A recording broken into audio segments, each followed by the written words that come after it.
Yes. Honorable Speaker, anytime the leader of minority can inform me. Mr. Speaker, I would like to inform the distinguished majority leader that, Mr. Speaker, last financial year, the same bill went for mediation. And when it went to mediation, the proposed amount to counties was 395 or 94. It is the mediation committee that recommended 400 and took it to 415 billion.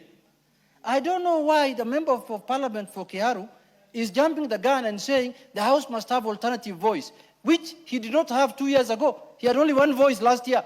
Before he was removed as chairman of budget committee, he was only on one voice. Now he wants to take my job as the minority leader, Mr. Speaker.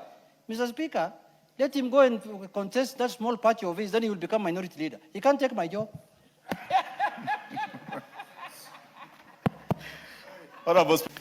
And therefore, Honorable Speaker, my call is that we must support devolution and be seen to actually support it. Because we have actually maintained the same amount we gave to our county governments, the shareable revenue of 420 billion Kenya shillings. Honorable Speaker, we are proposing to sustain the same. And I don't think that is fair, Honorable Speaker, and especially given that the inflationary pressures alone, we will be talking at around maybe over 5%, Honorable Speaker. It is important, Honorable Speaker, that as we consider these kind of matters, let us not personalize. When we personalize that we are giving this money to specific governors, we are likely, Honorable Speaker, to be subjective. Yes, there's a point of order.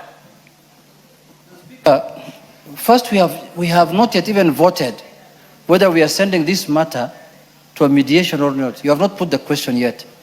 Number two, Mr. Speaker, I want to inform the House that it is this House that in the last financial year that increased revenue shareable revenue of the counties from 385 billion to 415 billion shillings, Mr. Speaker. Mr. Speaker. It's on record, Mr. Speaker. We are the owners of devolution. We know how devolution works and we want to support devolution.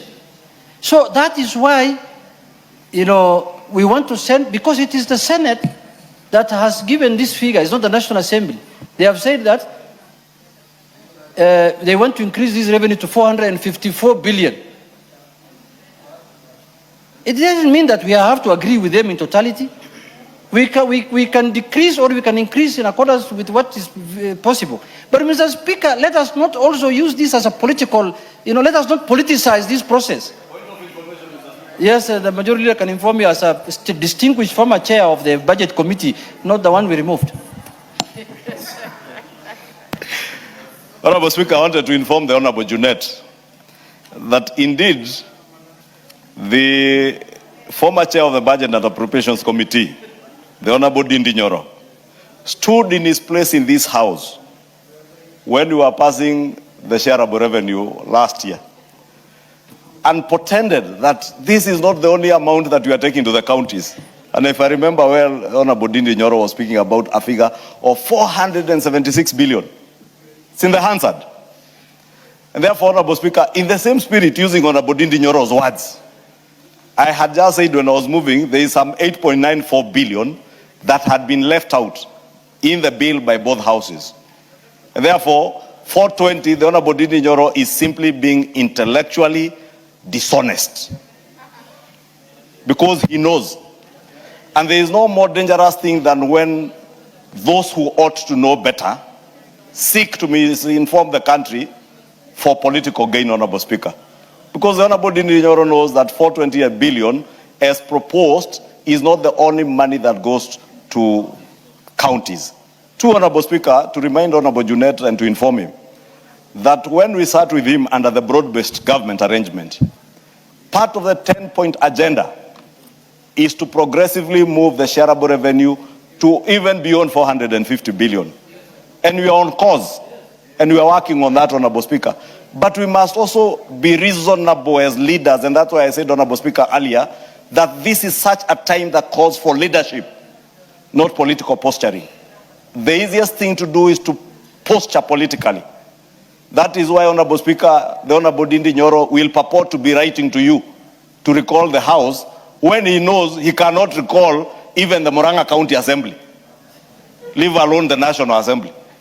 And it is good in the clerk's advice to the Honorable Ndindi Nyoro, he informed him that even if you were to recall the House, Honorable Speaker, this House ideally would have sat today.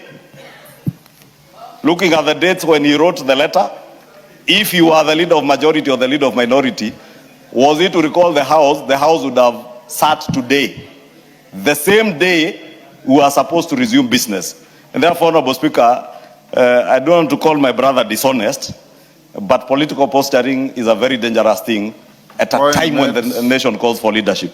Ndindi? Oh. Then wind up your point of order. Yeah, Mr. Speaker, first I want to wind up by thanking the former chair of budget and the majority leader, Kachin, the majority leader, for informing me, Mr. Speaker, properly on issues that I think are important. Mr. Speaker, in conclusion, I want to say that Honorable Ndindi Nyoro is talking about governors. We are not discussing here governors, which governor is going to get what and what.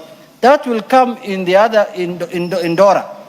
The one that is Kara, the one that is coming from the Senate.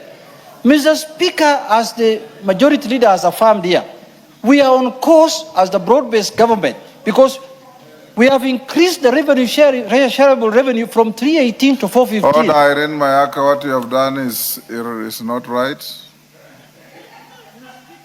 Go on. Speaker, the covenant agreement between us in the broad-based government, that is one of them is to strengthen devolution. And Mr. Speaker, that is why in the last financial year we increased it by a whooping 30 billion shillings, Mr. Speaker, in one financial year. And as the majority has said, 420, what is being proposed now, is not the only money that is going to counties.